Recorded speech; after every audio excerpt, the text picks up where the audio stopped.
माझ्या बहिणींनो, 30 पर्यंत आहे ना, 30 पर्यंत कशी पोरगी असू द्या लय भारी दिसते. कोणत्या घरातली असू द्या, कोणत्याही रंगाची असू द्या, कशी तिची ठेवण असू द्या, ती 30 पर्यंत भारीच दिसते. एक लावण्य आलेलं असतं 30 पर्यंत. पण माझ्या बहिणींनो, 30 ओलांडली ना, ब्युटी पार्लर वाली चांगली भेटली तर बरं.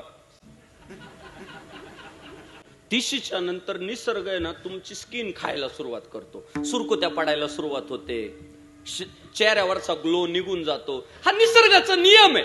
आणि 30 नंतरचं आयुष्य लय मोठं आहे, पण त्या पुढच्या आयुष्याचं नियोजन 30च्या आत करावं लागतं. या बघा, 30च्या आत तुम्हाला कॅडबऱ्या मिळतील, टेडी मिळतील, मोबाईल मिळतील, कानातले, नाकातले, पार्स, जिथले तिथले सगळे दागिने तुम्हाला येतील 30 पर्यंत. पण 30 नंतर तुमची हाड हाडवणार, ती आता चांगली दिसत नाही, तिच्यातला इंटरेस्ट संपला, तिच्यात काय मजा आहे आता. ऐका, तुमच्या आयुष्याचं मातेर होतं. हे बघा, मैत्री सगळेच करतात, केलीच पाहिजे, पण त्या मैत्रीला एक मर्यादा अशी पाहिजे की आमच्या मैत्रीपायी आमच्या बापाचं नाक कापता कामा नये.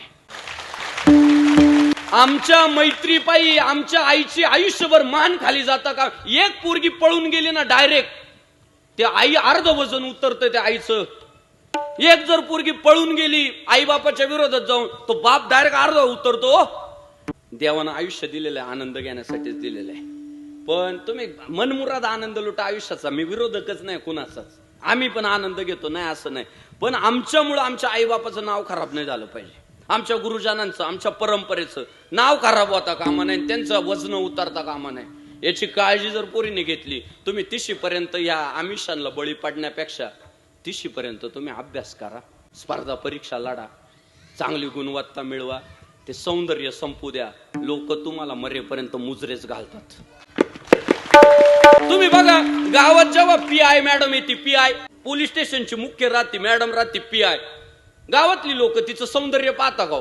नाही नाही, मॅडम जर दिसायला भारी असली तरच मी तिला जय हिंद म्हणल. अहो, ती कशी असली तरी लोक जातात, जय हिंद मॅडम, या चहा घ्या, बसा. का? तिच्या सौंदर्याला महत्व नाही, तिच्या पादाला महत्व आहे. आपल्या राज्यात कलेक्टरचं सौंदर्य पाहिलं जातं. एखादी पोरगी कलेक्टर होती, नाही नाही ती सुंदर असली तरच आम्ही तिला हारगुच्छ देऊ, सत्कार करू. नाही, ती कलेक्टर झाली, तिचा सन्मान करावा लागल. म्हणजे सौंदर्य एका विशिष्ट टप्प्यावर संपणार आहे, कर्तृत्व तुम्हाला आयुष्यभर साथ देणार आहे.